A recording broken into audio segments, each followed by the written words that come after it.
नमस्कार, कार्यक्रम डिबेटमा स्वागत छ। पुस्तान्तरण र रूपान्तरणको चर्को नाराका बीच नेपाली कांग्रेसको सभापतिमा शेरबहादुर देउबा नै दोहोरिएका छन्। यसपटक जसरी हुन्छ देउबालाई विस्थापित गर्न लागि परेको संस्थापन इतर समूहलाई छिन्न भिन्न पार्दै दोस्रो चरणको प्रतिस्पर्धामा सभापति जित्न देउबा सफल भएका हुन्। 6 घण्टा अघिसम्म देउबाको चर्को आलोचना गर्ने उनका प्रतिस्पर्धी प्रकाशमान सिंह, विमलेन्द्र निधि र कल्याण गुरुङलाई कुन शर्तमा आफ्नो पक्षमा ल्याउन उनी सफल भए, यो प्रश्न त भएको छैन, तर यो प्रश्नको खोजी भने सबैले गरिरहेका छन्। अब सभापतिमा देउबाको दोस्रो इनिङ कस्तो रहला?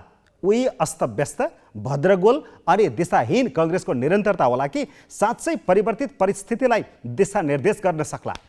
पार्टीभित्र र बाहिर देउबाका चुनौती के छन्? अनि मतगणना हुन बाँकी महामन्त्री र मतगणना सुरु भइसकेको उपसभापतिमा कसले बाजी मार्ला? आज पनि हामी यही विषयमा केन्द्रित हुनेछौँ र कुराकानीका लागि हामीसँग हुनुहुन्छ कांग्रेसका नेता एवं उपसभापतिका उम्मेद्वार धनराज गुरुङ र विश्लेषक गेजा शर्मा वाग्ले। दुवैजनालाई स्वागत गरेँ मैले। स्वागत छ। धन्यवाद। अब धनराजजीबाटै अगाडि बढौँ। कांग्रेसमा पुस्तान्तरण र रूपान्तरण भनेको यही हो? होइन, अब रूपान्तरण त बाँकी नै होला।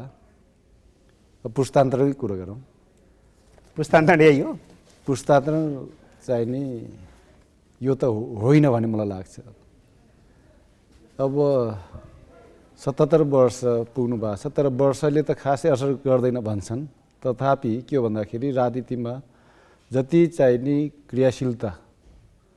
क्रियाशीलता हो मुख्य कुरा हामीले खोजेको। अब उहाँको क्रियाशीलताका बारेमा आउँदा दिनका चुनौतीहरूलाई उहाँले कसरी सामना गर्नुहुन्छ त्यसले निर्धारण गर्छ। ठिक छ, त्यो पाटोमा त छलफल गरौँला, तर पुस्तान्तरण मूल नेतृत्वमा त भएन। अब चाहिँ नि पुस्तान्तरण सन्दर्भमा यो होइन, मैले पटक पटक चाहिँ नि पुस्तान्तरण कुरो उठाउने मान्छे भित्रै पर्छु, त्यसैले पुस्तान्तरण कुरा यो होइन। अब रूपान्तरणको कुरा त भोलि उहाँले त्यो त अब उहाँ आफै रूपान्तरित भएर पाउनुहुन्छ कि के थाहा। आज मैले कसरी भनौँ, प्रेडिक्सन त गर्न भएन। उहाँ आफै अब यहाँले भने जस्तो मेरो दोस्रो इनिङ्समा म बडो राम्रो म आफै रूपान्तरित भएर यो रूपान्तरणको आवाज उठाउनेहरूलाई, रूपान्तरणको सन्दर्भमा कुरा उठाउनेहरूलाई म आफै रूपान्तरित भएर म आफै बदलिएर देखाउँछु भनेर त्यही सोही बमोजिमको कार्यक्रम पो लिएर आउनुहुन्छ कि? अनि पत्याउने ठाउँ छ त? पुस्तान्तरणै नभइकन बुढानो पुस्ताबाट बुढो पुस्ताबाटै रूपान्तरण होइन, त्यो त निकै गाह्रो छ, निकै गाह्रो छ। किन भन्दाखेरि एक दुईवटा उदाहरण, धेरै होइन, एक दुईवटा उदाहरण जुन जोगी आए पनि कानै चिरेको भने जस्तो। अब ओली सरकार हामीले फाल्यौँ, विधि विधान संविधान बमोजिम चलेन, अध्यादेशको सरकार भन्यौँ। अब अहिलेको सभापतिजी, नवनिर्वाचित सभापति जो प्रधानमन्त्री हुनुहुन्छ, उहाँले पनि ठ्याक्कै ओलीको पदचापमा संसदको ढोका बन्द गर्ने र अध्यादेश जारी गरेर सोही बमोजिम चलेको पनि हामीले देख्यौँ। त्यसैले ती उदाहरणहरू हेर्दाखेरि उहाँबाट पार्टीभित्र पनि त्यस्तो रूपान्तरित भएर आउनुहुन्छ कि भन्ने आशा त खासै गरिहाल्नुपर्ने, त्यस्तो उत्साह जागिहाल्नु पर्ने त म देख्दिनँ। तर अब प्रयास गर्नुपर्छ। हामीले पनि त अब त हाम्रो पनि सभापति बन्नुभयो नि। हिजोसम्म हाम्रो उम्मेदवार डाक्टर शेखर कोइराला र अर्को पक्षबाट चाहिँ नि उहाँ सभापतिको उम्मेदवार हुनुहुन्थ्यो। अब त उहाँले चाहिँ नि जिम्मेवारी पाइसकेपछि, सभापति भइसकेपछि उहाँ चाहिँ नि 60% मात्रै सभापति होइन, सबैको सभापति हुनुपर्छ। हाम्रो पनि सभापति छ। त्यसैले आजका दिनसम्म हेर्दाखेरि चाहिँ सभापति देउबाजी दोस्रो ओलीजी बनिरहनु भएको छ हैन? अब धेरै यसमा व्याख्या गरिरहनु परेन। दुनियाँले त्यही बाटोमा जाँदै हुनुहुन्छ। त्यो बाटोबाट अब सेकेन्ड इनिङ्स जुन भन्नुभएको छ, उहाँले युटर्न गर्नुपर्छ, पुरै युटर्न। के आश गर्ने गेजाजी? खुब नारा घन्कियो नि भिरकुटी मण्डपमा, रूपान्तरण, परिवर्तन, पुस्तान्तरण, नयाँ पुस्ता, पुरानो पुस्ताको विदाई, यसले अर्थ के राख्यो यहाँनिर देउबाजी नै दोहोरिएर आएपछि? अब महाधिवेशनको पूर्व सन्ध्यामा रूपान्तरण र पुस्तान्तरणको चर्चा चाहिँ निकै भयो। काङ्ग्रेसको आन्तरिक जीवन निकै ठुलो चर्चा भयो, बहस भयो होइन। तर अहिले परिणाम हेर्दा चाहिँ मूल नेतृत्वमा अब पुस्तान्तरण चाहिँ भएन। मलाई लाग्छ मूल नेतृत्व नभए पनि उपसभापति, महामन्त्री, सहायक मन्त्री लगायत अन्य पदहरूमा चाहिँ पुस्तान्तरण हुने र युवा र नयाँ पुस्ताहरू आउने सम्भावना म चाहिँ देख्छु। जहाँसम्म रूपान्तरणको प्रश्न छ, अब भर्खरै आज 60% मत लिएर सभापति निर्वाचित हुनुभएको छ निवर्तमान सभापति शेरबहादुर देउवा। मलाई लाग्छ उहाँको यो अन्तिम पनि कार्यकाल भएको कारणले गर्दा मलाई लाग्छ उहाँले विगतबाट शिक्षा लिएर नयाँ खालको इनिङ पनि सुरु गर्न सक्नुहुन्छ तपाईँकै शब्दमा भन्ने भने। अर्को सकारात्मक पक्ष भनेको चाहिँ आजै सभापतिका पराजित उम्मेदवार शेखर कोइरालाले अब हामी चाहिँ गुटको राजनीति गर्दैनौँ र भागभण्डा पनि माग्दैनौँ, तर तपाईँ चाहिँ सम्पूर्ण काङ्ग्रेसको सभापति भएर काङ्ग्रेसलाई विधिसम्मत रूपमा सञ्चालन गरेर अगाडि बढ्नुहोस् भनेर जुन खालको सार्वजनिक प्रतिबद्धता आएको छ त्यसको आधारमा हेर्दा चाहिँ मलाई लाग्छ आगामी दिनमा विगतमा भन्दा काङ्ग्रेसको आगामी दिन चाहिँ सुखद र सकारात्मक देख्छु म चाहिँ। भनेको देउबा सच्चिने ठाउँ पनि छ अब प्रशस्त, यो शब्द प्रयोग गर्न त मिल्ने भयो किनकि देउबामाथि पार्टीभित्रै ठुलो प्रश्न उठ्यो। अब देउवा प्रधानमन्त्री देउवाले चाहिँ उद्घाटनको अवसरमा खास गरी 3टा कुरा भन्नुभएको छ उहाँले। एक चाहिँ विगतमा पार्टी कमजोर थियो, अबको म सभापति भएँ भने पार्टीलाई बलियो बनाएर 3 तहका निर्वाचनमा पार्टीलाई विजय गराउँछु भन्ने चाहिँ उहाँको पब्लिक कमेन्ट उद्घाटन भाषणमै उहाँले त्यो कुरा भन्नुभएको छ। र दोस्रो कुरा चाहिँ विगतमा चाहिँ के भन्दाखेरि कम्युनिस्टको कारणले गर्दा नेपालको संविधानमाथि नै समस्या आयो, लोकतान्त्रिक प्रणालीमाथि नै समस्या आयो, जनताको अधिकारमाथि नै समस्या आयो। तर नेपाली काङ्ग्रेस सरकारलाई पुनर्निर्वाचित गरेर म चाहिँ लोकतन्त्रको पनि रक्षा गर्छु, संविधानको पनि रक्षा गर्छु र नेपाली जनताको पनि रक्षा गर्छु भनेर उहाँले भन्नुभएको छ। तेस्रो कुरा चाहिँ आज सभापतिले पनि निर्वाचित भइसकेपछि म चाहिँ पार्टीलाई समेटेर लान्छु, विधिसम्मत रूपमा सञ्चालन गर्छु भन्नुभएको छ। र धन्नाजी जुन समूहबाट उपसभापतिमा चुनाव लड्नुभयो र शेखर कोइरालाले जुन खालको सार्वजनिक प्रतिबद्धता व्यक्त गर्नुभएको छ, शेखर कोइराला, धनराज गुरुङ, चन्द्र भण्डारी, गगन थापा लगायतका नेताहरूले त्यो आधारमा जुन प्रतिस्पर्धी पार्टीले चाहिँ आज जुन आत्मीयता र हार्दिकतापूर्वक जसरी निर्वाचन परिणाम स्वीकार गरेर नवनिर्वाचित सभापतिलाई हिजोसम्म हामी प्रतिस्पर्धी थियौँ, आजबाट तपाईँ हाम्रो सभापति हो भनेर उहाँले पनि जुन खालको उदारता देखाउनु भएको छ, यो त पहिला त्यसको आधारमा हेर्दा चाहिँ पहिला पनि त हुन्थ्यो काङ्ग्रेसभित्र, यो कुन चाहिँ ठुलो कुरा हुन्थ्यो र? होइन, लोकतान्त्रिक हार स्वीकार गर्ने बधाई दिने त पहिला पनि चलेकै हो नि। लोकतान्त्रिक संस्कार। तर त्योभन्दा जस्तै सभापतिजीले के कुरा भन्नुभएको छ भने म गुटको राजनीति गर्दिनँ र म पार्टीमा भागभण्डा खोज्दिनँ गर्छु त, तर तपाईँले चाहिँ पार्टीहरूलाई साथीहरूलाई न्याय गर्नुहोस् भन्ने जुन पब्लिक प्रतिबद्धता छ, सार्वजनिक प्रतिबद्धता छ नि, त्यसबाट फेरि भोलि भाग खोज्न थाल्नुभयो भने अथवा भागभण्डा गर्न थाल्नुभयो भने शेरकोइरालामाथि पनि प्रश्न उठ्छ, शेरबहादेवमाथि पनि प्रश्न उठ्छ। अब धनराजी, तपाईँले उम्मेदवारी दिएको पदको अहिले मतगणना जारी छ उपसभापतिको। हजुर, जित्नुहुन्छ? होइन, त्यो त भर्खर सुरु भएको छ के अब त अनुमान गर्न सजिलो भयो होला नि? अनुमान त दुई चरणका प्रतिस्पर्धा देख्दा प्रतिनिधिको मनोविज्ञान त नाप्नु भयो नि, जाँच्नु भयो नि? होइन, प्रतिनिधि साथीहरूको त सकारात्मक रेस्पोन्स नै पाएको थिएँ, तर बाकसमा कस्तो भएको छ, बाकसभित्र आशा कति छ? आशावादी नै छु। किन निराशा हुनु? यो चाहिँ नि पार्टीभित्रको प्रतिस्पर्धा कुनै हार जित हुँदैन र मैले निराशा किन हुँदिनँ भन्ने मैले अघि भर्खरै पनि भनेको छु कि डाक्टर शेखर कोइराला त मत परिणाममा त हार्नुभयो, तर वैचारिक रूपमा त हामीले जितेका छौँ नि त। त्यो पनि कुरा गर्छु म। तपाईँले वैचारिक रूपमा जितेको भने के हो त्यो पनि सोध्छु। तपाईँले उपसभापतिमा जितिरहँदा त अर्को पनि जित्ने ठाउँ छ, त्यहाँ 2 जना वरि हो, अर्को चाहिँ कसले जित्ला? मैले अघि नै भने मैले आफ्नै बारेमा त प्रेडिक्सन गर्न सकिरहेको छु, अरूको बारेमा कसरी प्रेडिक्सन? महामन्त्रीको गर्न सक्नुहुन्छ? त्यो पनि नगरौँ अहिले, सक्नुहुन्न। अब यो अनुमान मिल्नुपर्छ भने अब यो चाहिँ नि मतगणना सुरु भइसकेको छ अहिले उपसभापतिको, ठिक छ, र भोलि महामन्त्रीको सुरु होला। यसमा गेजाजी अलि खुल्ला भएर अनुमान गर्न सक्नुहुन्छ होला, मिल्छ भन्ने कुरा भएन, तैपनि तपाईँको अनुमान चाहिँ के हुन्छ? होइन, यसमा चाहिँ म धनराजीसँग सहमत छु, तर मेरो आशा चाहिँ के भन्दा चाहिँ कम्तीमा महामन्त्रीमा चाहिँ पुस्तान्तरण हुन्छ र युवा पुस्ता आउँछ भन्ने मेरो अपेक्षा छ। त्यो भनेको को हुन सक्छन्? होइन, व्यक्तिकै बारेमा त भन्न गाह्रो होला। अब केही सामाजिक सञ्जालमा र केही सर्वेको रिपोर्ट अनुसार चाहिँ पोस्ट एक्जिट पोलका रिपोर्ट अनुसार चाहिँ गगन थापाजी र विश्वप्रकाशजी अगाडि भएको रिपोर्टहरू बाहिर आइरहेका छन् र खास गरी महाधिवेशन स्थलमा भएका छलफल, त्यसपछि गएर समर्थन अथवा एक खालको माहौलको बारेमा विश्लेषण गर्दा नि गगनजी र विश्वजीको बारेमा वातावरण बनेको देखिन्थ्यो। मलाई लाग्छ उपसभापतिमा पनि निश्चित खालकै रिजल्ट आउला। धन्नाजी विद्यार्थी राजनीतिबाट आउनुभएको छ, चन्द्र भण्डारीजी विद्यार्थी राजनीतिबाट आउनुभएको छ, उहाँहरू लोकप्रिय पनि हुनुहुन्छ, युवाहरूको उहाँले प्रतिनिधित्व गर्नुहुन्छ। त्यसरी शेरबहादेवको समूहबाट पूर्णबहादुर खड्का र विजय कुमार गजदार हुनुहुन्छ होइन। त्यस कारणले मलाई लाग्छ उहाँहरू 4 जनाको बिचमा चाहिँ मिक्स्ड खालको रिजल्ट आउने सम्भावना चाहिँ म बढी। 2टा प्यानलबाट एक जना भन्नुहोस् न। त्यो सम्भावना चाहिँ आउने बढी त देखिन्छ। मलाई लाग्छ कि 4 जनाबाट 2 जना आउने हो, पुरानो त्यसमा त पुस्ता र शङ्का भएन। पुरानो पुस्ता र नयाँ पुस्ताबाट दुवै पुस्ताबाट चाहिँ प्रतिनिधित्व हुने सम्भावना चाहिँ बढी देख्छु। घटाजी, अब यो 6 घण्टा अगाडिसम्म खुङखार देउबाजीका विरोधी प्रकाशमान सिंह, विमलेन्द्र निधि र कल्याण गुरुङ चाहिँ कसरी सर्लक्क देउबासँग मिल्न जानुभयो दोस्रो चरणमा? यो प्रश्न त एकपल्ट उहाँहरू तिनैजनालाई एकैचोटि बोलाउन मिल्छ त्यो सोधौँला, हामी सोधौँला, प्रयास एकैचोटि गरौँला। बोलाएर सोध्नुपर्ने भयो। अघिल्लो तपाईँ यहाँले भने जस्तै 6 घण्टा अगाडिसम्म पुरै हामी शेरबहादुरले यो पार्टी बिगाऱ्यो, सारा गर्यो, त्यसैले अब शेरबहादुरलाई विस्थापन गर्न हामी एक हुन्छौँ भन्ने धारणा समेत सार्वजनिक भइरहेको थियो, होइन? अझ दोस्रो चरणमा गयो भने त हामी 3 भाइ एक हुन्छौँ भन्न विमलेन्द्र निधिजीले नै भन्नुभयो। एकदमै जान्छौँ दोस्रो चरणमा एक हुन्छौँ नै एक हुन्छौँ र शेरबहादुरजीको है, विरुद्ध हराउँछौँ। हामी एक ठाउँमा हुन्छौँ र हराउँछौँ भन्नुभएको थियो। अब बडो गजब छ यहाँनिर, उहाँहरूले यो प्रश्नको उत्तर सार्वजनिक रूपमा दिनै पर्छ।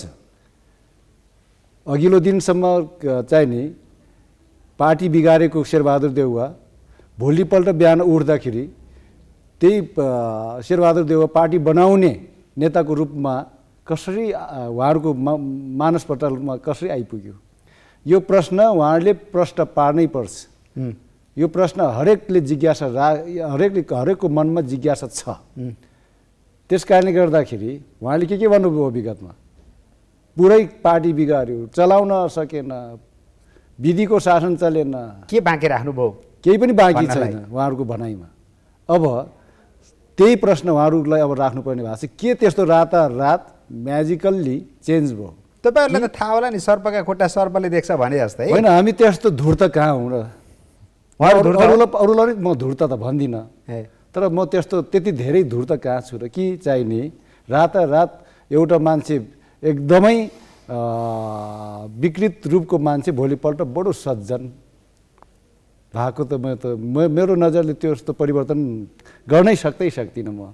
मेरो कमजोरी हो कि यो सायद। तपाईँलाई थाहा छैन उहाँहरू किन जानुभयो उता? उहाँहरूको चाहिँ नि उहाँहरू पुरै झुट बोल्नु भएको रहेछ पहिला। केही लोभ होला, उधारो सहमति होला, उधारो होला। प्रकाशमानजीलाई उप प्रधानमन्त्री, गृहमन्त्री सहित उप प्रधानमन्त्री, सुजाताजीलाई विधान संशोधन गरेर भए पनि उपसभापति भन्ने बाहिर हल्ला पनि आयो। यसमा केही दम छ? हुनसक्छ, त्यो नहुने के छ र? अहिले चाहिँ पहिलो इनिङ्समा सहदेवज्यूको पहिलो इनिङ्समा विधि बमोजिम के चल्यो, विधान बमोजिम के चलेको छ, के चलेको थियो? महाधिवेशनको हलभित्र पस्नुभन्दा अगाडिसम्म त चाहिँ नि विभागको सदस्य भन्दै पत्र बाँडिराख्नु भएको थियो। भनेपछि के विधि, के विधान, के पद्धति, त्यही बमोजिम चल्नुभयो भने मैले अघि भनेको थिएँ नि, उहाँ चाहिँ यु टर्न गरेर पुरै रूपान्तरित हुनुहुन्छ कि भन्ने मेरो आशा निराशामा बदलिन सक्छ त्यो दिनमा, होइन? तर अहिले नै त्यसो नभनौँ फेरि। तैपनि उहाँले जुन तपाईँले भन्नुभयो नि, मलाई अहिले नै त्यस्तो आश्वासन त दिइहाल्नुभयो कि जस्तो त लागेको छैन। तर केही न केही नदिइकन उहाँहरू, होइन, अब चाहिँ नि बलिमा चढाउने बोकोलाई पनि हरियो घाँस देखाइन्छ क्या गाउँतिर। आश्वासन आयो होला जस्तो लाग्छ। नत्र यत्रो परिवर्तन किन? अनौठो छैन? अर्को के शङ्का पनि गरियो भने शेखर कोइरालाजीलाई हराउनका लागि प्री प्लान अनुसार नै उहाँहरू चाहिँ विभाजित भएर उम्मेदवारी दर्ता गराउनु भयो र सेकेन्ड राउन्डमा चाहिँ उता जाने पहिले नै योजना थियो भन्ने छ। त्यस्तो पनि होइन होला कि? होइन, त्यतापट्टि नजाउँ, तर त्यो होला कि नहोला? होइन, त्यतापट्टि नजाउँ, किनभने प्री प्लान हो भन्ने मलाई लाग्दैन। प्री प्लान भए त शेरबहादुर देउवामाथि सार्वजनिक रूपमा यति धेरै किन खनिनु पर्थ्यो, होइन? सार्वजनिक रूपमा हो नि त, कोठामा बसेर बेला खनिया त होइन। सार्वजनिक रूपमा अहिले पनि तपाईँ भिडियोहरू हामी हेर्छौँ, सुन्छौँ, सबै छ, होइन? त्यस कारणले गर्दाखेरि यो प्री प्लान भन्ने कुरा त मलाई विश्वास छैन। तर कुरा के हो भन्दाखेरि कि चाहिँ नि नैतिकताको राजनीति, अझै भन्नुपर्दाखेरि त दुवै नेताहरू बडो सदाचार, नैतिकवान, त्यागी नेताहरूका सुपुत्रहरू हुनुहुन्छ। विमलेन्द्र निधि र प्रकाशमान सिंह दुवै, महेन्द्र नारायण निधि र गणेशमानजीका छोराहरू हुनुहुन्छ, होइन?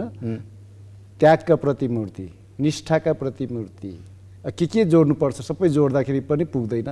त्यस्तो चाहिने त्यागी नेताहरू, सदाचारी नेताहरू को चाहिने नैतिकवान नेताहरूको सुपुत्रहरू हुनुहुन्छ भनिसकेपछि उहाँले त्यही पद मलाई के लागेको थियो भने कि महाधिवेशनको निर्वाचन दोस्रो निर्वाचन हुनुभन्दा अगाडिसम्म उहाँहरू त्यही पथमै हुनुहुन्छ, पिताजीहरूकै मार्गमा हिँडिरहनुहुन्छ भन्ने मलाई लागेको थियो।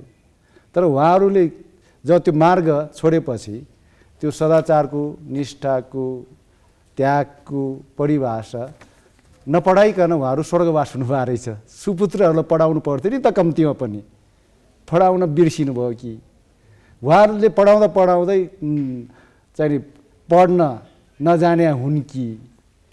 बडो गजब छ क्या यो सन्दर्भ हेर्दाखेरि। महेन्द्र नारायण निधि र गणेशमान सिंहको जुन छवि थियो, जुन छवि थियो, त्यो जुन जजल्यमान इतिहास थियो, त्यसलाई पनि धमिलाउने काम भयो। धमिलाउने मात्र होइन, उहाँहरूले त हिजोकै दिनमा, हिजो बिहानै गणेशमानजी र विमलेन्द्र श्रद्धेय दुवै नेताहरू हो, तर उहाँहरूले आफ्ना पिताजीहरूको गौरवमय इतिहासलाई, त्यागको इतिहासलाई, सदाचारको इतिहासलाई, नैतिकताको इतिहासलाई सलाइको काँटी कोरेर जलाइदिनु भयो। यस्तो पनि हुन्छ मैले सोचेको थिइनँ। मैले यति धेरै सम्मान गर्थेँ जसरी मैले गणेशमानजीसँग त हामीले पनि त चाहिँ नि केही छोटो समय भए पनि हामीले पनि त उहाँसँग काम गऱ्यौँ नि त। गणेशमानजी, किशुनजी, गिरिजाबाबु, महेन्द्र नारायण निधि होइन, उहाँहरूको त्यस्तो त्यागी नेताहरू, त्यस्तो सदाचार नेताहरू, त्यस्तो नेताहरूको सुपुत्रहरू साह्रै राम्रो हुनुहुन्छ भनेर मैले त कतिसम्म भनेको थिएँ नि, एउटा कार्यक्रममा, सार्वजनिक कार्यक्रममै प्रशिक्षणमा, मधेसबाट कहिल्यै पनि अहिलेसम्म काङ्ग्रेसबाट प्रधानमन्त्री बनेको छैन, सभापति बनेको छैन, अब चाहिने सम्भावित विमलेन्द्र निधि हुनसक्छ। अनि गणेशमानजीले ठुलो त्याग गर्नुभएको छ इतिहासमा। सायद गणेशमानजीको सुपुत्र प्रकाशमानजी भविष्यमा कुनै दिन पार्टी सभापति बन्नुहुन्छ भनेर मैले भन्ने गर्थेँ क्या प्रशिक्षणहरूमा। तर त्यो म गलत रहेछु भन्ने कुरो उहाँले हिजो बिहान साबित गरिदिनु भयो मलाई। हेर्नु मैले के सोचेको थिएँ तर के भयो। मैले उहाँलाई हात्ती सोचेको तर मुसो रहेछ कि जस्तो भइरहेछ। मलाई बडो भ्रम भएको छ, भ्रमित भएँ म त, अचम्बित छु, सक भयो एकदमै। दोस्रो चरणमा गयो भने चाहिँ हामी यसो गर्नुपर्छ भनेर छलफल पनि गर्नुभएको थियो होला? होइन, उहाँहरूले त सहज रूपमै भन्नुभएको थियो त कि दोस्रो चरणमा जाँदाखेरि हामी एक हुन्छौँ। त्यो त आइहाल्यो अघि नै, भनिसकेको पनि भित्री केही सल्लाह थियो कि भन्ने मात्रै हो। भित्री सल्लाह थियो। नाटकीय मिलाप चाहिँ कसरी सम्भव भयो? निमेषजी यो आश्चर्यका रूपमा हेरियो कि यो हेर्नुपर्ने विषय हो एउटै पार्टीभित्र? निमेषजी यो निर्वाचनको समयमा र निर्वाचनको परिणाम आइसकेपछि प्रतिस्पर्धी समूहहरूका बिचमा विभिन्न किसिमका कहिलेकाहीँ छलफल, कहिलेकाहीँ आरोप प्रत्यारोप, विभिन्न आशंका, अनुमान भइ नै हाल्छन्। अब यद्यपि अब अहिले प्रकाशमान सिंह, विमलेन्द्र निधि, कल्याण गुरुङ तिनैजनाले चाहिँ रूपान्तरण र पुस्तान्तरण कुरालाई चर्को रूपमा उठाइराख्नु भएको थियो। त्यस कारणले पहिलो चरणको परिणाम आइसकेपछि उहाँहरूले शेरबहादुर देउवालाई समर्थन गरिसकेपछि त्यसको बारेमा आशंकाहरू, प्रश्नहरू उठेका छन्। धन्नाजीले पनि प्रश्न उठाउनु भयो, अरू पनि। अब ठ्याक्कै टु द पोइन्ट जाउँ, यो मिलन कसरी सम्भव भयो? हामीसँग फेरि प्रश्न धेरै छन् मसँग। त्यस कारणले त्यसमा आशंकाको विषय चाहिँ भयो। तर मलाई चाहिँ के लाग्छ भन्दा चाहिँ त्यसकै आधारमा अब प्रकाशमान सिंह र विमलेन्द्र निधि जस्तो नेपालको लोकतान्त्रिक आन्दोलन यत्रो विशिष्ट योगदान गर्दै आउनुभएका नेताहरूलाई त्यो स्तरको आरोप लगाउन मिल्छ जस्तो चाहिँ मलाई लाग्दैन। किन भन्दा पहिलो चरणमा 48% चाहिँ मत शेरबहादुर देउवाको पक्षमा आयो र उहाँले भन्नुभयो हामीले चाहिँ रूपान्तरण पुस्तान्तरणको पक्षमा हाम्रो एजेन्डा लिएर कार्यकर्तासँग गयौँ, महाधिवेशन प्रतिनिधिसँग गयौँ, तर हाम्रो विचारलाई कार्यकर्ताले अनुमोदन गरेनन्। त्यस कारणले अरूले भन्दा उहाँले बढी मत लिएर आएको कारणले गर्दा हामीले चाहिँ उहाँलाई समर्थन गऱ्यौँ भन्ने तर्क उहाँले सार्वजनिक रूपमा गर्नुभएको छ। अब त्यो तर्क एउटा छ, अब म रूपान्तरण गर्छु पार्टीलाई, म सचिन्छु भन्नुभयो उहाँले, त्यसकारण पनि हामीले समर्थन गऱ्यौँ भन्ने अर्को पनि तर्क छ। तर यहाँ जबरजस्त अर्को के कुरा आयो भने चाहिँ लेनदेन भयो, यहाँ राजनीतिक कुरा भएको छैन। यहाँ त्यो त कांग्रेस सुधार्ने कुरा भएको छैन। त्यो त पदीय उधारो लेनदेनमा यहाँ कुरा मिल्यो भन्ने छ, त्यस्तो लाग्छ तर तपाईलाई? त्यो त लेनदेन र नेपथ्यको कुरा भयो। तर हामीले चाहिँ अरू पो निर्वाचनमा पनि हेर्ने, जस्तै अमेरिकाको किनकि पदको बाँडफाँड त हुन्छ यहाँ होइन। संस्थापन इतरको साझा उम्मेदवार को उठाउने भन्दा पनि रामचन्द्रजीलाई सभापति, फलानालाई प्रधानमन्त्री बनाउने गरेर पनि त्यो मोडेलमा पनि छलफल भयो भन्ने नसुनेको पनि होइन।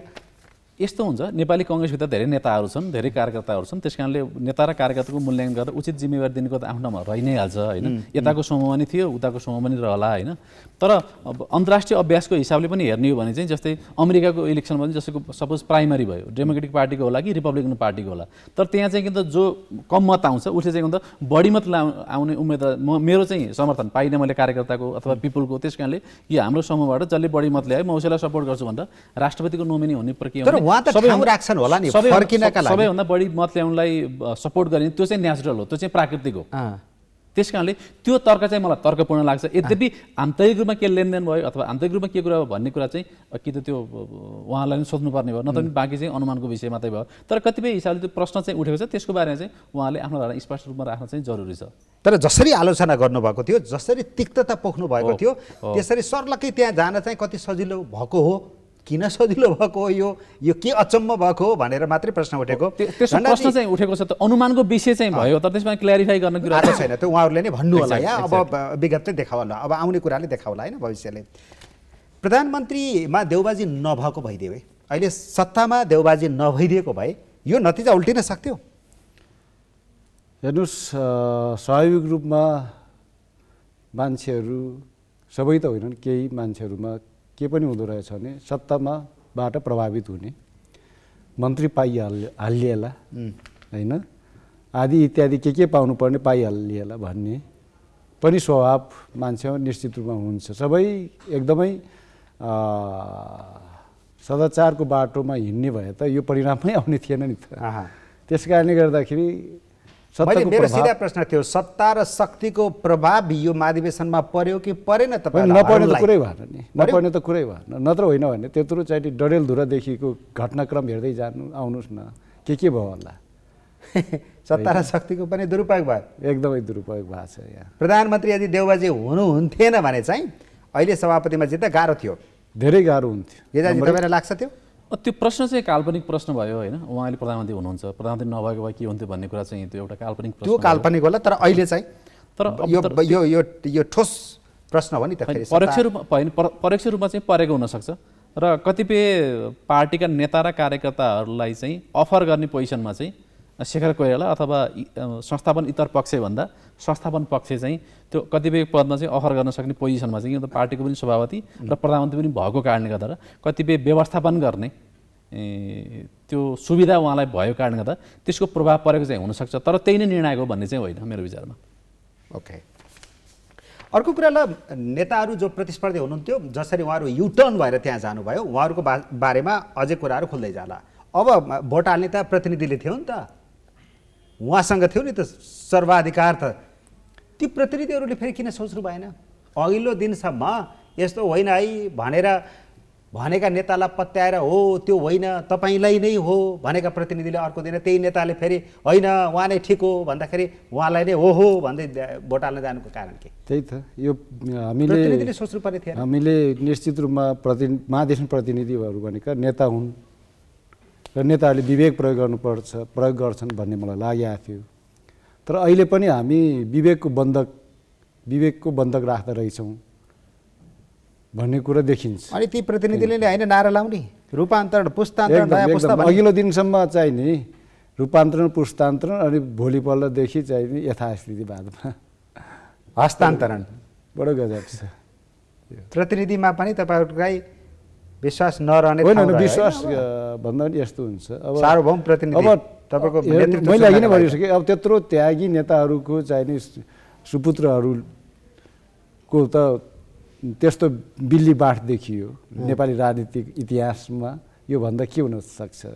गिरिजाजी तपाईँले कसरी विश्लेषण गर्नुहुन्छ यहाँनिर चाहिँ प्रतिनिधिहरूको मनोविज्ञान दोस्रो चरणमा? एउटा तथ्यको आधारमा विश्लेषण गर्नु चाहिँ उपयुक्त होला मेरो विचारमा होइन। प्रकाशमान सिंह, विमलेन्द्र निधि र त्यसपछि कल्याण गुरुङले दोस्रो चरणको निर्वाचनमा शेरबहादेवलाई समर्थन गर्नुभयो। तर उहाँले जति मत लिएर आउनुभएको थियो पहिलो चरणमा, त्यसको आधारमा हेर्ने हो भने चाहिँ 467 मत चाहिँ शेरबहादेवलाई गएको छ र 153 मत चाहिँ शेखर कोइराला गएको छ सेकेन्ड राउन्डमा सेकेन्ड राउन्डमा 153 प्रतिनिधिले चाहिँ शेखर कोइराला मतदान गरेका छन् अथवा त्यो परिवर्तनमा जानुभयो। त्यो पक्ष किन त त्यो उहाँहरूको पहिलो नेताहरूले त पक्षमा उहाँलाई पहिलोचोटि उहाँलाई हाल्नुभएको थियो उहाँहरू तिनैजना चाहिँ शेरबहादेवलाई समर्थन गर्न अपिल गर्नुभयो तर त्यसका बावजुद पनि के भन्दाखेरिमा उहाँले चाहिँ 153 जनाले त उता जानुभयो शेखर कोइराला मत हाल्नुभयो बाँकी चाहिँ किन त्यस कारणले के भन्दा त्यसकारणले के त अहिले कार्यकर्ताले पनि अथवा मानिस प्रतिनिधिले आफ्नो विवेक त प्रयोग गरेछन् नि त किन मलाई लाग्छ 487 जनाले शेरबहादेव उपयुक्त लाग्यो उहाँहरूले शेरबहादेवले मत हाल्नुभयो फेरि पनि नेताहरूको आह्वानका बावजुद पनि 153 जना चाहिँ शेखर कोइराला नै उपयुक्त हो भनेर लाग्यो उहाँले शेखर कोइराला मतदान गर्नुभयो त्यसकारणले अघिल्लो दिनसम्म प्रतिनिधिले विमलेन्द्र र उसको बारेमा विमलेन्द्र प्रकाशमान सिंहको पक्षमा भोट हाल्नु भएको थियो हजुर उहाँहरू अर्को दिन उहाँ नेताले भनेकै आधारमा उता किन जानुभयो यो कुन साइकोलोजीले काम गर्यो भनेको मैले अब यस्तो हुन्छ अब कतिपय कार्यकर्ता अथवा मानिस प्रतिनिधिहरू नेताहरूप्रति निष्ठावान हुन्छन् नेताहरूको सुझाव अनुसार चाहिँ मतदान गर्ने एउटा प्र्याक्टिस पनि छँदैछ कि भन्दा घोषित रूपमै पार्टीभित्र 2टा वा 3टा समूह थिए होइन यसभन्दा अगाडि चाहिँ 3टा 14औं महाधिस 13औं महाधिसबाट 3टा समूह जन्मेको थियो देउवा समूह कोइराला पौडेल समूह र सिटोला समूह यसबाट चाहिँ के भन्दा सिटोला समूह चाहिँ देउवा समूह विलिन भएको देखियो र यता चाहिँ कोइराला पौडेल समूहबाट चाहिँ अब पौडेल हटेर चाहिँ के भन्दा कोइराला समूह भयो र शेखर कोइराला चाहिँ त्यसको नेताको रूपमा स्थापित हुनुभयो त्यस कारणले पार्टीभित्र जुन चाहे तपाईँ विचार समूह भन्नुहोस् चाहे समूह भन्नुहोस् चाहे गुट भन्नुहोस् चाहे उपगुट भन्नुहोस् त्यसको प्रभाव त काङ्ग्रेसमा हिजो पनि थियो आज पनि छ र भोलि पनि रहन्छ तर त्यो प्रतिनिधिको कुरा गर्दाखेरि जो निष्ठाका कुरा गर्छन् ती प्रतिनिधिहरू त्यो निष्ठावान भन्दा पनि अन्धभक्तपन देखियो होइन उहाँहरूमा त्यस्तो यसरी हेर्न भन्यो मिल्यो पाइयो भन्न अन्धभक्त भन्दा पनि मलाई लाग्छ त्यही भित्र नि 153 जनाले त नेताहरूले भन्दा पनि शेखर कोइराला मत हाले नि त त्यो अर्को कुरा भयो होइन त्यस कारण त्यहाँभित्र पनि तपाईँ हेर्ने 20 देखि 25% मत त्यो पनि देखियो बाँकी पार्टीका कार्यकर्ताहरूले अथवा मानिस प्रतिनिधिहरूले नेताको सुझाव अनुसार चाहिँ शेरबहादेवले मत हाल्नुभयो भने त्यसमध्ये कतिपय शेरबहादेवले मन पराउने मान्छे थियो होला सपोज कस्तो हुनसक्छ कुनै चाहिँ पहिलो रोजाइ चाहिँ प्रकाशमान सिंह तर दोस्रो रोजाइ चाहिँ शेरबहादेव भयो होला कसैको पहिलो रोजाइ चाहिँ विमलेन्द्र निधि होला दोस्रो रोजाइ चाहिँ शेरबहादेव होला कतिपयको चाहिँ के भन्दा पहिलो रोजाइ विमलेन्द्र निधि थियो होला तर दोस्रो रोजाइ शेखर कोइराला भयो होला त्यही त कार्यकर्ताहरूको पनि आफ्नो चोइस हुन्छ नि त कार्यकर्ता आफ्नो विवेक हुन्छ नि त त्यस कारणले यसमा चाहिँ के भन्दा फेरि कुनै नेताले गरेको आह्वान अनुसार गरेको समर्थनलाई चाहिँ निष्ठावान र स्वाभिमानी कार्यकर्ता भन्ने अनि कुनै नेताले गरेको आह्वानलाई स्वीकार गर्नलाई फेरि दास भन्ने त्यो उपयुक्त पनि त्यो विशेषण पनि उपयुक्त नहोला कि अनि प्रकाशमान विमलेन्द्र निधि र कल्याण गुरुङले जसरी देउबाजीलाई समर्थन गर्नुभयो नि यसमा यति धेरै प्रश्न उठाउनु पर्ने हो मेरो विचारमा होइन किन यसमा तर्क छ किन भन्दा उहाँले रूपान्तरण र पुस्तान्तरणको मुद्दा लिएर जानुभयो महाधिवेशनमा तर उहाँको विचार चाहिँ कार्यकर्ताले अनुमोदन गरेनन् र हामीले त्यो मुद्दा लिएर जाँदै पनि अनि शेरबहादेवले चाहिँ सबभन्दा बढी मत लिएर आउनुभयो त्यस कारणले हाम्रो भन्दा उहाँलाई विश्वास रहेछ पार्टीका कार्यकर्ताको भन्ने हिसाबले उहाँलाई समर्थन गर्नु स्वाभाविक हो तर तर्कपूर्ण रूपमा के देखिन्छ भन्दा चाहिँ पहिलो चरणमा चाहिँ आखिर 48% मत मात्रै पाउनु भएको थियो शेरबहादेवले आखिर 52% मत त परिवर्तन पक्षमा थियो तर त्यो मत चाहिँ के भन्दा त्यो परिवर्तन पक्षधरहरूको बिचमा सहमति भएर गरेको भए हुन्थ्यो भन्ने कुरा पनि तर्कपूर्ण हो त्यो पनि तर्कपूर्ण छ होइन तर त्यो गर्न नसक्नु चाहिँ त्यो लिडरसिपको कमजोरी देखियो तर उहाँले जसरी शेरबहादेवलाई समर्थन गर्नुभयो त्यसकै आधारमा अतिरञ्जित रूपमा टिप्पणी गरेर आशंका गरेर अथवा बदनाम गर्ने दृष्टिकोणले चाहिँ आरोप प्रत्यारोप गर्नु चाहिँ मेरो विचारमा उपयुक्त होइन जुन आज शेखर कोइरालाले जुन एउटा उच्च राजनीतिक संस्कार देखाउनु भएको छ म परिणामलाई स्वीकार गर्छु मैले के अरे भागभण्डा पनि माग्दिनँ गुटबन्दी पनि गर्दिनँ युएसजी रूपान्तरणको पक्षमा चाहिने जुन एजेन्डा उठाउनेहरू मानव एकछिन 3-4 ठाउँमा बाँडिएका थिए पहिलो चरणमा र चाहिँ नि हाम्रै भाषामा यथास्थितिको पक्षमा 48 मत आयो प्रतिशत मत आयो 51% त थिएन भने रूपान्तरणको पक्षमा बाँडिएका मतहरू एक ठाउँमा भएर अझै रूपान्तरणको एजेन्डाले त जितेकै थियो त यतातिर किन नढल्क्या त्यसो भए त्यस कारणले गर्दाखेरि यो चाहिँ नि तर्क मात्रै भयो तर्क मात्रै हो भन्ने मलाई लाग्छ अनि धनराजजी अर्को कुरा चाहिँ धनराज गुरुङ चन्द्र भण्डारी गगन थापाहरूको पुस्तान्तरण र रूपान्तरणको परिभाषा अनि विश्वप्रकाश शर्मा र प्रदीप पौडेलको पुस्तान्तरण र रूपान्तरणको परिभाषा फरक छ अब चाहिँ नि परिभाषा त एउटै हो तर मैले अघि भनेको थिएँ एउटा कुरा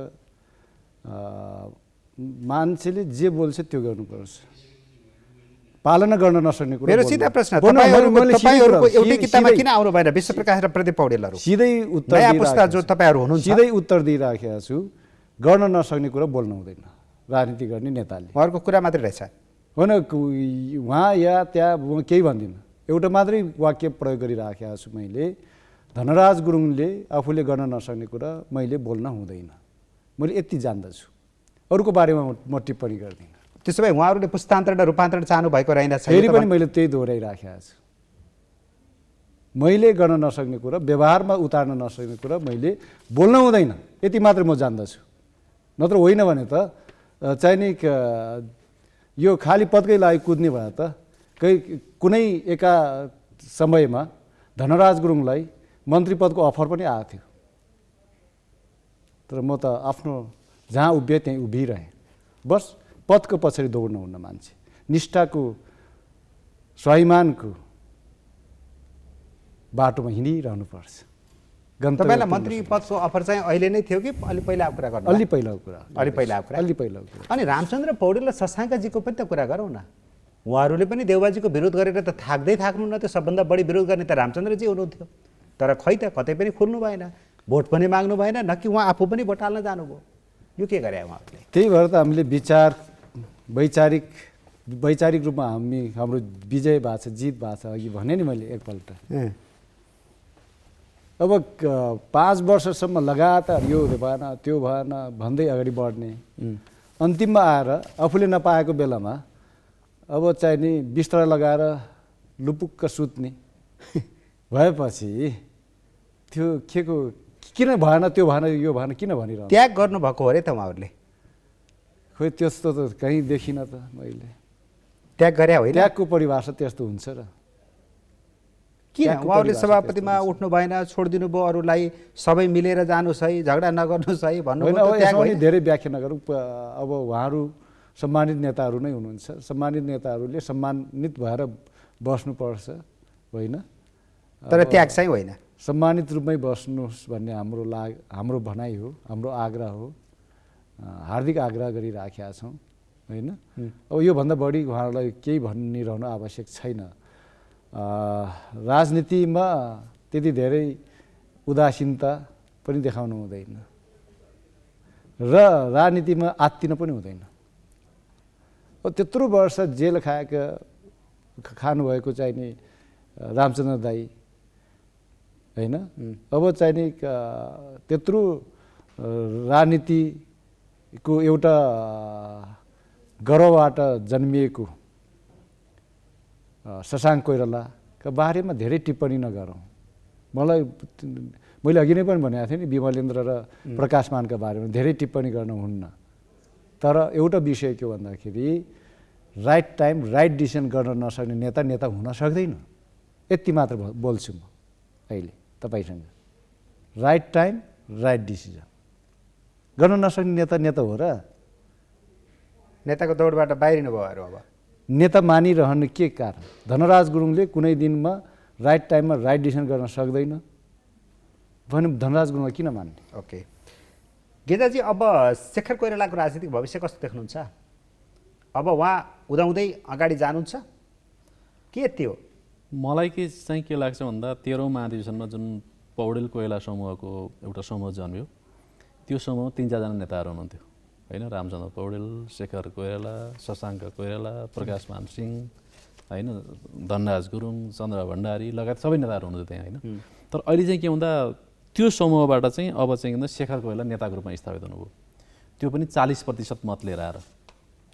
दोस्रो आयाम चाहिँ विगतमा शेरबहादेव सभापति हुनुभयो, तर पनि त्यो भित्र के भन्दा त्यो रामचन्द्र पौडेलको समन्वयकारी भूमिका थियो होइन, तर त्यहाँ कहिले प्रकाश मान सिंह, शेखर कोइराला होइन, शशाङ्क कोइरालाको बिचमा समन्वय गरेर त्यहीँ भित्रको आफ्नो कुरा मिलाउनु पर्ने क्रममा चाहिँ पार्टीको संस्थापन पक्षका गरेका कतिपय कामको बारेमा जसरी प्रश्न उठाउनु पर्थ्यो र जसरी खरो रूपमा उत्रिएर त्यसको विरुद्ध आवाज उठाउन सक्नु पर्ने थियो, त्यो समूहले विगत उठाउन सकेका थिएन। मलाई लाग्छ विगतमा त्यसकारण अब शेखर कोइराला चाहिँ विगतको जुन पार्टीको संस्थापन इतर पक्षको नेतृत्व कमजोर थियो, अब चाहिँ अझै बढी मुखर भएर आएर पार्टीकामा यदि होइन सभापति शेरबहादेवले राम्रो काम गर्नुभयो राम्रो गाउनु उहाँले सपोर्ट पनि गर्नु होला। तर यदि उहाँले त्यसैको पार्टी लान सक्नु भएन भने विगतको संस्थापन इतरको नेतृत्वभन्दा अब शेखर कोइरालामा भएको नेतृत्व चाहिँ अझ बढी मुखर भएर, अझ बढी सशक्त भएर, अझ बढी भोकल भएर आउने सम्भावना चाहिँ म बढी देख्छु। तेस्रो कुरा चाहिँ त्यहाँभित्र अलिकति कोइराला परिवारबाट को नेता हुने भन्ने कुरा पनि उहाँहरूको आन्तरिक प्रतिस्पर्धा थियो होइन। त्यो शेखर कोइराला, शशाङ्क कोइराला, सुजाता कोइरालाका बिचमा थियो। अब अहिले चाहिँ किन सुजाता कोइराला प्रकाश मान सिंहको टिमबाट उसाउने चुनाव लड्नुभयो। शशाङ्क कोइराला विगतमा महामन्त्री पनि हुनुभयो, त्यसमा नि मान्छेको रिजर्भेसन थियो। र अहिले शेखर कोइराला सभापति भएपछि पनि उहाँले चाहिँ जसरी एक्टिभ भएर उहाँलाई चुनाव जिताउनु भूमिका निर्वाह गर्नुपर्ने थियो त्यसरी निर्वाह गर्न सक्नु भएन भन्ने त्यहाँ कार्यकर्ताको बिचमा पनि त्यो भावना छ। सायद त्यो भावना धनराजीमा पनि होला। तर अब त्यो कोइराला परिवार र त्यो समूहको नेता चाहिँ शेखर कोइराला हुनुभयो। त्यसैले त राजनीतिक दृष्टिकोणले हेर्ने हो भने यो महाधिवेशनबाट चाहिँ शेखरलाई चाहिँ एउटा सशक्त नेताको रूपमा चाहिँ स्थापित गर्यो, नयाँ नेताका रूपमा उदाउनु भयो कङ्ग्रेसमा। र दोस्रो पुस्ताका नेताहरू मध्येमा पनि मलाई के लाग्छ भन्दा शेखर कोइराला, शशाङ्क कोइराला, प्रकाश मान सिंह, विमल निधि लगायतका धेरै नेताहरूको बिचमा दोस्रो पुस्ताको नेताको हुने पूर्णबहादुर खड्का होइन, बालकृष्ण खाँड लगायत नेताहरूको बिचमा होइन, धनराज गुरुङ, चन्द्र भण्डारीको बिचमा दोस्रो पुस्ताको नेता को हुने भन्ने कुरा उहाँहरूको आन्तरिक प्रतिस्पर्धा थियो होइन। अहिले चुनाव लड्नुभयो, प्रकाश मानले 371 लिएर आउनुभयो, विमल निधिले 250 लिएर आउनुभयो, तर उहाँदेखि भन्दा 2700 मत लिएर आउनुभयो भनेपछि त्यो दोस्रो पुस्ताको नेतामा पनि अरूभन्दा चाहिँ उहाँ अगाडि देखिनुभयो, स्थापित हुनुभयो। अनि अर्को कुरा चाहिँ कोइराला परिवारको चाहिँ अलि प्रोएक्टिभ रोल गर्ने अर्को कुरा कोइराला परिवारको उत्तराधिकारी पनि अब शेखर कोइराला भन्नुभयो।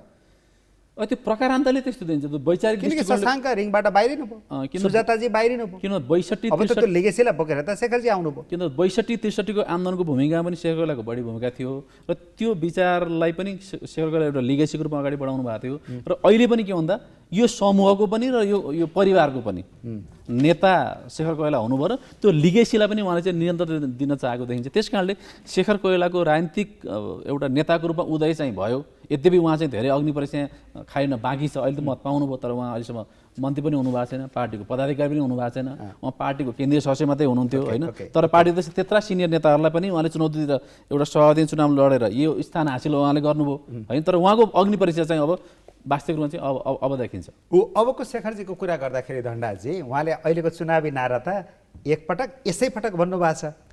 अब सभापतिमा त शेखर कोइरालाजीलाई देख्ने सम्भावना रहेन होइन। फेरि उहाँले त टुङ्गो एउटा नेताको रूपमा स्थापित हुनुभयो।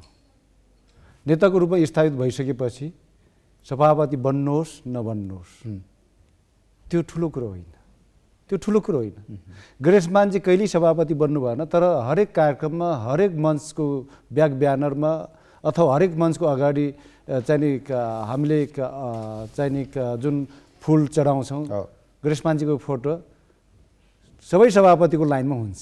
त्यति धेरै सम्मान गणेशमानजीले त्यति धेरै सम्मान पाउनु भएको छ। हो अब शेखर कोइराला नेतामा स्थापित भइसक्नुभयो नेपाली काङ्ग्रेसको राजनीतिमा नेताको रूपमा। सबैलाई उछिन्नुभयो उहाँले। गणेशमान पुत्र कुन पुत्र भन्नुहोस्, बिपी पुत्र, गणेशमान पुत्र, महेन्द्र नारायण निधि पुत्र के भन्नुहोस्, उहाँले त उछिनेर अगाडि बढिसक्नुभयो। अब सबैका पुत्रहरूलाई उछिनिदिनु भयो, उछिनेर अगाडि बढिसक्नुभयो। नेपाली काङ्ग्रेसको इतिहासमा अब शेखर कोइराला स्थापित हुनुभयो नेताको रूपमा, नेताकै रूपमा। त्यसैले कोइराला लेगेसीको पनि उत्तराधिकारी उहाँ नै हो। अब मैले यति मात्रै भन्ने कि चाहिँ स्थापित भइसक्नुभयो उहाँ त, सबैलाई उछिन्नुभयो भने उछिनै सक्नुभयो। त्यसैले अब कोइराला के अरे हाम्रो डाक्टर शेखर कोइरालाको नेतृत्व मान्दिनँ भनेर कसले भन्ने ठाउँ रहन्छ। हिजोसम्म त भनेकै थियो, अब त बाँकी रहेन त्यो ठाउँ पनि। त्यस कारणले गर्दाखेरि अब भोलि तपाईँले जे जिज्ञासा राखिराख्नु भएको छ मलाई 15औँमा हुने हो कि होइन भन्ने कुरा न हो यो। उहाँ अब चाहिने भए पनि नभए पनि उहाँ नेता हो। 15औँमा आफै हुन चाहनुहुन्छ भने त मलाई लाग्दैन, किनभने यसैपल्ट एकपल्ट भनिसक्नु भयो। त्यसैले उहाँले त्यो वचन पुरा गर्नुहुन्छ भन्ने मलाई लाग्छ। तर उहाँले चाहेको मान्छेलाई 15औँमा सभापति बनाएरै नेतृत्व प्रदान गर्ने हो नि त। नेताले त नेता जन्माउँछ, अथवा उहाँ दोहोरिन चाहनुभयो भने पनि तपाईँले सहयोग गर्न सक्नुहुन्छ। नेताले नेता जन्माउने कुरा गर्छ। त्यसैले सम्भावना हुन्छ। मैले भने शेखर कोइराला नेता बनिसक्नुभयो, स्थापित हुनुभयो, नेता हो। नेताले नेता जन्माउने काम गर्नुहुन्छ भन्ने मलाई लाग्छ। इतिहासमा हेर्नुहोस् त बिपीले जाँदै गर्दाखेरि आफ्नो उत्तरार्धको जीवनको उत्तरार्धमा के भन्नुभयो, फल्न फल्न फल्नको लिडरसिप अब हो है भन्दै गर्दाखेरि अझै त्यसमा कार्यभाग 2034 सालको कार्यभाग किसुनजीलाई दिएर जानुभयो होइन, आफ्नो उत्तरार्ध जीवनको उत्तरार्धमा नेताले नेता जन्माउँछ, त्यसैले शेखर कोइराला नेता हो। ओके ओके ओके म यहाँभन्दा अब यसमा अगाडिको जान चाहिनँ। गेजाजी, के अब देउबाले फेरि पनि कङ्ग्रेसलाई उही लठभद्र अस्तव्यस्त अनि दिशाहीन परिवर्तित परिस्थितिलाई दिशा निर्देश गर्न नसक्ने अन्यलग्रस्त कङ्ग्रेस नै बनाउनु छ भन्ने कुराको पुष्टि हुन्छ र अब पनि त्यस्तो भन्न मिल्छ? मलाई के लाग्छ भन्दा सभापति देउवाको दोस्रो कार्यकाल पहिलो कार्यकालभन्दा फरक हुन्छ। किन फरक हुन्छ? यसको 3-4वटा कारण छन्। पहिलो कुरा चाहिँ उहाँले जसरी सार्वजनिक रूपमा प्रतिबद्धता व्यक्त गर्नुभएको छ त्यसबाट बाहिर जाने छुट उहाँलाई छैन, एक। दोस्रो चाहिँ विगतमा संस्थापन इतर समूहका बिचमा भएको आन्तरिक प्रतिस्पर्धाको कारणले गर्दा पनि पार्टीको मूल नेतृत्वप्रति चाहिँ मुखर रूपमा प्रस्तुत हुन सकेको थिएन। अब चाहिँ शेखर कोइराला पार्टीभित्रका कमी कमजोरी औँल्याएर शेरबहादुर देउवाका अथवा उहाँको कार्यकालका हरेक कुरा चाहिँ प्रश्न उहाँले उठाउनुहुन्छ। सशक्त प्रतिपक्ष पाउँदै हुनुहुन्छ पार्टीभित्र, सशक्त प्रतिपक्षी नेताको उहाँले भूमिका निर्वाह गर्नुहुन्छ, त्यसका लागि पनि। तेस्रो कुरा चाहिँ अहिले पार्टीले जुन खालको विधान बनाएको छ होइन, विगत धन्नाजीहरूले विगत महासमितिको बैठकबाट जसरी पार्टीलाई सङ्घीयकरण गर्नुभयो, पार्टीलाई समावेशीकरण गर्नुभएको छ र अहिले चाहिँ जसरी यो उच्च लोकतान्त्रिक अभ्यासद्वारा त्यो नेतृत्वको चयन गरिएको छ नि, यसले गर्दा के हुन्छ त्यो जनता र कार्यकर्ताप्रति उत्तरदायी नेतृत्वको विकास गर्ने प्रक्रियाको पनि प्रारम्भ गरेको छ। चौथो कुरा चाहिँ एउटा समूहले त के हुन्छ पुस्तान्तरण र रूपान्तरणको प्रश्न उठाएकै थियो, सँगसँगै आफ्नै पार्टीका आफ्नै समूहका नेताहरूले पनि होइन, त्यो बालकृष्ण खाँडदेखि प्रकाश महत हुँदै होइन कृष्ण सिटौलादेखि प्रदीप पौडेलसम्मका सबै नेताहरूले त्यही समूहभित्र पनि के भन्दा आखिर त्यो रूपान्तरणको प्रश्न त उठेकै छ, रूपान्तरण प्रश्न त उठेकै छ। यो पुरानो बानी त्यसकारणले उहाँको अब यो अन्तिम कार्यकाल हो, त्यसकारण पनि मैले जोलाई जहाँ जे गर्नुपर्नेछ मिलाउनु पर्नेछ, बरु मेरै पक्षमा काम गर्छु भन्ने खालको त्यो मनोविज्ञानले पनि काम गर्न सक्छ। देउबाजीले खासै परिवर्तन ल्याउन सक्नुहुन्न भन्ने पनि त छ। होइन, उहाँको मनोविज्ञानको बारे अनुमान गर्न सकिने कुरा भयो, तर उहाँले के भन्नुभएको छ भन्दा आगामी 3वटै निर्वाचनमा सङ्घीय निर्वाचन, प्रादेशिक निर्वाचन र स्थानीय निर्वाचनमा म पार्टीलाई बहुमत दिलाउँछु। पार्टीभित्र सुन्नु न निमेशजी, यदि पार्टीभित्र एकताको वातावरण भएन भने, यदि विधिष्ठमत रूपमा उहाँले पार्टी सञ्चालन गर्नु भएन भने, यदि नेता र कार्यकर्ताले उहाँले न्याय गर्न सक्नु भएन भने त पार्टीको बहुमत आउँदैन नि त। उहाँले जुन कुरा सार्वजनिक रूपमा व्यक्त गर्नुभएको छ त्यही कुराका लागि पनि पार्टीमा त्यसरी उहाँले विगतमा जस्तो सञ्चालन गरेर विवाद भयो भने अथवा उहाँले सबैको मन जित्न सक्नु भएन भने त्यो सुविधा चाहिँ यसबाट शेरबहादुर देउवालाई छैन। त्यस कारणले पहिलो कार्यकालभन्दा दोस्रो कार्यकाल राम्रो हुन्छ र अहिले जुन महाधिवेशनको छ यो महाधिवेशनबाट मूल नेतृत्व चाहिँ नेतृत्व हस्तान्तरण चाहिँ भएन अथवा रूपान्तरण चाहिँ भएन, तर नेतृत्व हस्तान्तरणको प्रक्रिया चाहिँ प्रारम्भ भएको छ कि यो त शेरबहादुर देउवाकै समय के अरे टिमबाट पनि मलाई लाग्छ सबैभन्दा यङ मान्छे कि प्रदीप पौडेल महामन्त्रीको उम्मेदवार हुनुहुन्छ भनेको सभापतिभन्दा तलका पदहरूमा युवा पुस्ताको उम्मेदवारी छ। प्यानलबाट जिते पनि युवाले जित्ने सम्भावना बढी छ। एक्ज्याक्टली, मूल नेतृत्व बाहेक तलको पदाधिकारीको टिम चाहिँ युवा भएको हुनाले पनि अलिक दबाब पर्छ कि देउबाजीलाई भन्ने होला। रूपान्तरणको प्रक्रिया चाहिँ पुस्तान्तरणको प्रक्रिया चाहिँ प्रारम्भ भयो कि त्यसकारणले ठ्याक्कै भन्न सक्नुहुन्छ 15औं महाधिवेशनमा चाहिँ नयाँ पुस्ताले मूल नेतृत्वमा कब्जा जमाउला कि त्यो बोटलनेक जाम छ नि त्यो अझै पनि रहिरहला? त्यो त सम्भावना देखियो। विमलेन्द्रजी अझै पनि रहिरहनु भयो, प्रकाश मानजी रहिरहनु भयो, शेखरजीको के हो टुङ्गो छैन, त्यो जाम त अझै पनि खोल्ने त देखिएन। पुरानो पुस्ताको त शेरबहादुर देउवा, रामचन्द्र पौडेल, कृष्ण सिटौलाको पुस्ता सम्भावना समाप्त भयो होइन 15औंमा। त्यसपछि गएर एकपटक र यसैपटक भन्नुभएको छ शेखर कोइरालाले, उहाँको पनि मेरो विचारमा उहाँले सार्वजनिक रूपमा जुन प्रतिबद्धता व्यक्त गर्नुहुन्छ त्यसो कारण उहाँको पनि सम्भावना सिद्धियो होइन। त्यसपछि के भन्दा पार्टीमा होइन शशाङ्क कोइराला, प्रकाश मान सिंह, विमलेन्द्र निधि लगायतका नेताहरू हुनुहुन्छ। त्यसपछि के भन्दा तेस्रो पुस्ताका नेताहरूमा होइन धन्नाजी, चन्द्र भण्डारी, बालकृष्ण खाँड, प्रकाश गगन थापा होइन, विश्वप्रकाश शर्मा, प्रदीप पौडेल हुँदै गुरुराज घिमिरेसम्मको पुस्तामा आउने हो। त्यस कारण मेरो विचारमा 15औं महाधिवेशनमा चाहिँ त्यो रूपान्तरण पनि हुन्छ र पुस्तान्तरण पनि हुन्छ। त्यो सम्भावना मात्रै बाँकी छ। धनराजजी, कस्तो कङ्ग्रेस देख्न पाउँदैछन् नेपाली जनता, आम कार्यकर्ता, कङ्ग्रेस समर्थकहरूले अब कस्तो देख्नुहुन्छ? अब काङ्ग्रेस आफै रूपान्तरित नभएसम्म यो चाहिँ अब तपाईँले भन्ने कस्तो भन्दाखेरि अब मूल नेतृत्वले के गर्नुहुन्छ त्यहाँबाट आउने कुरो न, त्यही त सम्भावना अब तपाईँले देख्ने कस्तो हो? अब राम्रो होस् भन्ने चाहना पो हो त, मैले त चाहना राख्ने हो होइन। गेजाजीले भर्खरै भने जस्तो मूल नेतृत्व परिवर्तन नभए पनि पदाधिकारीमा केही परिवर्तित हुने सम्भावनाहरू छन् होइन युवा पुस्ता आउने सम्भावना छ जसले र अर्को पक्ष उहाँले भन्नुभएको छ कि चाहिँ नि पार्टीभित्रको प्रतिपक्ष सशक्त प्रतिपक्षको भूमिका निर्वाह गर्ने नेतृत्व आएको छ। त्यस कारणले गर्दाखेरि अब निश्चित रूपमा आशावादी बनौँ। अब 3वटा चुनाव हुँदैछन्, कङ्ग्रेस सशक्त रूपमा आफ्नो उपस्थिति देखाउनेछ, कङ्ग्रेसले जित्दैछ। देखाउनको लागि हामी दबाब दिन्छौँ, हामी दबाब दिन्छौँ। आशा कतिको छ?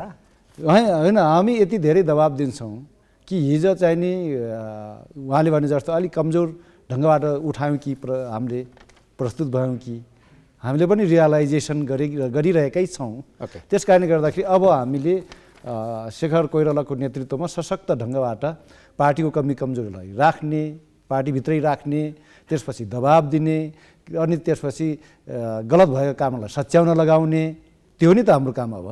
त्यसैले हामी चाहिँ नि अब यो शेरबहादुरजी सभापति भयो, हामी चुपचाप बसेर तमासा हेर्ने होइन, काङ्ग्रेसलाई सच्याउँदै अगाडि बढाउँदै लैजाने क्रममा हामी हुन्छौँ। हस्, अब 30 सेकेन्डमा मलाई चाहिँ के लाग्छ, यो अधिवेशनबाट यो जनता र कार्यकर्ताप्रति उत्तरदायी नेतृत्वको विकास हुने प्रक्रिया प्रारम्भ भएको छ एक। र दोस्रो चाहिँ के भन्दा त्यो मूल नेतृत्वमा नभए पनि नेतृत्व हस्तान्तरण र रूपान्तरणको प्रक्रिया प्रारम्भ भएको छ। मलाई लाग्छ यो चाहिँ काङ्ग्रेसको भविष्यको दृष्टिकोणले चाहिँ सुखद पक्ष हो। केही नयाँ भाइब ल्याएको छ यो महाधिवेशनले निश्चित रूपमा। अब समय सकियो र एउटा खुसीको कुरा पनि सुनाउँछु, खास गरी धनराजजीलाई सबैभन्दा खुसीको कुरा, उपसभापतिको मतगणना जारी छ।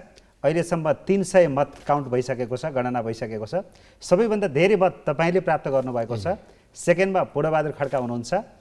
यही मैले तपाईँलाई यहाँबाट यो खबर दिएँ र जितको लागि शुभकामना पनि दिन्छौँ हामी। यहाँलाई पनि बधाई धन्यवाद दिन चाहन्छु समय र यो सूचनाको लागि पनि हार्दिक धन्यवाद दिन यस्तो बेलामा पनि यो समय उपलब्ध गराइदिनु भयो तपाईँले, गेजाजी आएर आफ्नो विचारहरू राखिदिनु भयो। दुवैजनालाई धेरै धेरै धन्यवाद छ। धन्यवाद। यहाँलाई पनि हार्दिक धन्यवाद दिन चाहन्छु। धन्यवाद।